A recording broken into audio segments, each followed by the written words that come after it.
His work could be simply described as healing. His specialty is in craniofacial surgery, a type of reconstructive plastic surgery. Dr. Andrew Wexler has traveled the globe, putting his medical training in the front lines, helping some of the most poorest people feel whole once again. At his home in Woods Hole, I sat down with Dr. Wexler to talk more about the profession that has helped restore many lives and hear more about the lessons that he has learned along the way. Craniofacial surgery has to do with a lot of the skull and the facial bones and deformities of the head and neck and facial region. And that includes things like cleft lip and cleft palate, which one prevents them from appearing normal in society and prevents them from speaking normally or eating normally. Others have to do with malformations of the cranial vault, where you actually have to take a baby's skull apart and put it back together in the right formation, otherwise the child's head deforms in unusual manners. And it was this work that took Dr. Wexler to 21 countries across 5 continents. His first medical mission work was back in 1993 in Kenya, working for a nonprofit organization called Project Smile. Some of his work abroad involved treating crossbow and spear wounds from tribal warfare. We happened to be working in Kisumu at that time, and tribal warfare broke out between the Kikuyu and the Maasai over a cattle dispute, as is normally the case, I think. And one thing you do not do is mess with the Maasai. they are very fierce warriors. Especially nowadays, about plastic surgery, when I see that word, it's never associated with what you're talking about. It's always associated with augmentation. We have become so obsessed with ourselves. Yeah. You had a great analogy. Could you share it? Yeah, so, within the realm of plastic surgery, we have the reconstructive aspect, which is primarily where I work, and the aesthetic aspect. And though I've done both and I'm comfortable doing both, for me, the reconstructive aspect is much more satisfying. For me, it's like giving a person who is hungry a meal as opposed to giving somebody an extra piece of dessert. So let's talk about your patients. Tell us some of the stories. What was so true about those who sought medical treatment? Yeah. When people live with a facial deformity, when you're a parent and you have a child with a facial deformity, in some parts of the world you're considered having practiced witchcraft that your child should be this. You are ostracized from your community.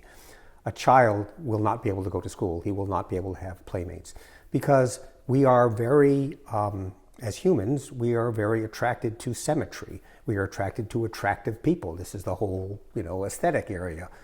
If a child can't go to school, he can't become educated, if he can't socialize, and that has an effect upon the family, because if you have a child who can't do that, and you're a parent who wants your child to do well, and you must put extra resources in just caring for that child for his entire life in your home, well, that's a huge deal. So when you fix that child, you also fix that family. And when you fix that family, you're also bringing them back into a community. Mm-hmm. And it's like, I always say, it's like throwing a stone in the water, and you watch the ripples go out. You also touched upon the bravery of these patients. Absolutely. There are so many stories I could tell you. I mean, these children, sometimes I can tell you a little boy, Charles, and his little brother, his brother had a cleft, and Charles was about 10, and his little brother was about 6. And they walked 100 miles by themselves across the African savannah to get to the hospital so that his little brother could be fixed. They did it by themselves. I could tell you about Chastity, who was this little girl who had terrible burns and fused her body and her arms. She couldn't rest and she couldn't lift her neck because she was so burned and fused together. She had missed a team. She waited for a new team to come to that hospital for 3 months by herself at the age of 12 in the courtyard, begging from the nurses for food, by herself, 3 months waiting for another team to come to release her from the prison of her own flesh. There are so many stories of these children. Daniello, a 17-year-old boy I remember in Brazil. You asked him, what do you want from this operation? He said, well, someday I wish I would be able to kiss a girl. The simple act of being able to kiss somebody. And he says, and maybe when I'm fixed, maybe my father will hug me, which he has never done. So you're dealing with lives. You're dealing with huge impact upon that individual person. Could you talk about some of the lessons you have learned from watching them? I think, though cultures are very different in so many ways, there's one thing that binds all humans together, and that is a parent's love for their children.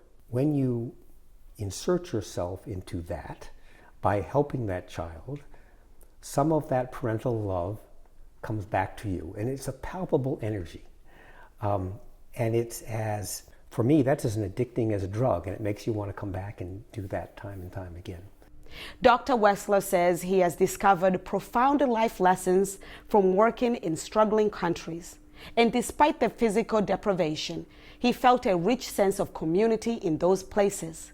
I always find that it helps me restore my faith in why I went into doing what I do, into being a physician, a surgeon, a healer, and that interaction with people. Dr. Wexler retired from his Kaiser practice in Los Angeles back in 2017, and nowadays he's devoting his professional time to working and teaching in the field of global surgical health. Thank you for watching. Until next time, have a wonderful day.